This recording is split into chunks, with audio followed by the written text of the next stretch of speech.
Astrocass here, back with a astrology update for you. This one's one of the first ones for 2022, so that's really exciting. I'm happy to share these videos with you, and this one is for the January transit, so let's jump into it for Sagittarius risings. So the sun starts off in Capricorn, in your Capricorn second house. So what this means is that you're really shining and getting noticed in the areas of your values, your finances, income, possessions. So, you know, you might be doing really well with your money and people are just like, oh wow, that's amazing, like how are you making so much money, or can you share some advice with us? Or maybe you're just buying, you know, lots of cool stuff that people are noticing. Maybe your work's getting a really good income and people are taking notice of all of that.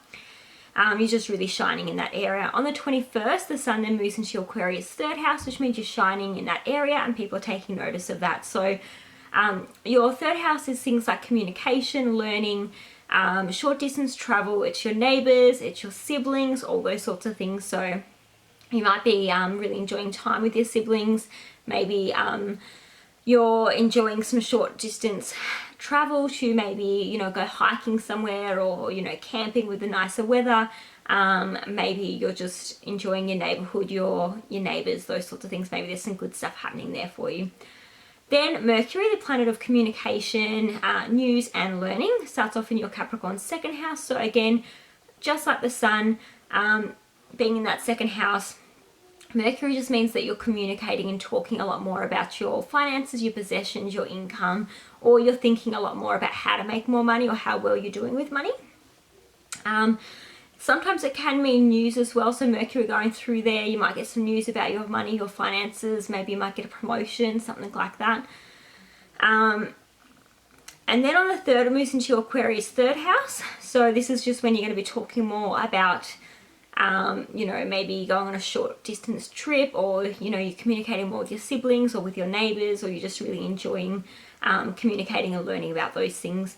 Or just there might be more communication in general with a transit through that third house, especially when Mercury is going through there, because that's its natal house that it's usually very comfortable with. On the 15th, it stations direct for a retrograde in your Aquarius third house. So with this retrograde and it being in your third house, there can be a lot of issues with technology, communication, paperwork, writing, contracts, all those sorts of things. Siblings, neighbors, there could be issues that might pop up with those areas. But just remember, with a retrograde, it's time to like stop, reflect, revise and revisit past events and situations that haven't been resolved yet. It's not a good time to start anything new. It's not a good time to sign any new contracts or anything like that, but it is a great time to finish off anything that's been unfinished from the past. So when that retrograde comes up, it's just asking you to think about those sorts of things and reflect back on those third house topics. Then Venus, the planet of love, romance and money, starts off retrograde in your Capricorn second house. So this is just showing that you're spending a lot of time reflecting, revisiting, revising how you're making money, how you're spending it, your possessions, your values, and your relationships as well. Potentially thinking about how your relationships benefit you. You know, are your relationships costing you money, making you money? Are they impacting the way you make money? Can you network with people to make more money? All those sorts of things might be coming up with this Venus retrograde, because Venus retrograde is again asking you to stop, reflect, revise, revisit anything from the past that hasn't been finished, or just reflect that revise on that second house. So, you know, it's just asking you to go back over those topics. And Venus rules like money, relationships, possessions, values. So all those things are going to be coming up. It is quite a long transit that Venus does through your Capricorn second house as well. It's already been there for a few months, and with this retrograde it's going to be there for a few more months, but the retrograde will be ending on the 28th, so it'll station to go direct in your Capricorn second house on the 28th. So hopefully after that date things will move forward a bit more smoothly, and the dates and times and stuff that I'm giving you guys is for Australian time as well, so you might need to put it forward a day or something like that to adjust to your time zone.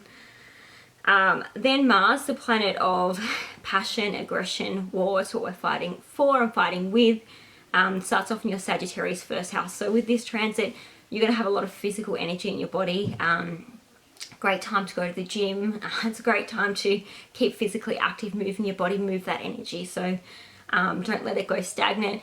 go surfing, go for a bike ride, go for a walk, dance, play cricket, golf, whatever it is, but just move your body, keep busy with that transit. It's also a good time to take action, and you know, if you're trying to revamp your appearance, or if there's something you're trying to do with your body, like changing your body composition, anything like that, that transit can potentially help with that as well. But just like anything, Mars is the planet of aggression and war, so it does have a downside as well. So just be mindful for things like not getting frustrated at yourself, maybe being a bit angry about your self-identity or who you are. Some of those things can come up with this transit as well. And then on the 25th, Mars will move into your second house, or your Capricorn second house. So that's when you're going to be moving your energy and action and focus to second house topics, so your money, finances, possessions, your values. So again, with this transit as well, it can give you a lot of action, passion, motivation, but it can also bring a little bit of anger and you know, anger around money and income. So those topics can come up, some conflict can come up in that area as well. It depends on your natal chart, so you'll definitely have to check out how that transit is impacting your natal chart personally. If you need some assistance with that, I'll pop my details down below, because you can always get a reading with me or ask for some advice. You then have a new moon on the 3rd at 5:53 a.m. in Australian time. It's at roughly 12 degrees in your Capricorn second house. So new moons bring new beginnings, new starts, and it's around your second house. So this is again income, finances, possessions, and your values. So over the next 3 to 6 months, you'll notice some changes there with those for you. Then you have a full moon on the 18th of January at 10:48 a.m. in Australian time, and this is at around 27-ish, 28 degrees, and it'll be in your Cancer 8th house. So full moons are usually endings of cycles, completions. So if you look back to when the last Cancer new moon was, those events would have started around then, and they'll be now coming to an end over the next 3 to 6 months with this full moon occurring.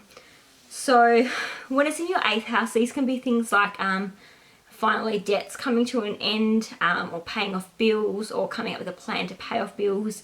It can sometimes be money coming in as well, because 8th house can be other people's money. So if you've got a husband, a wife, romantic partner, sometimes it can be their money. So things might be working out a bit better in those areas, or coming to an end if there's been some issues there.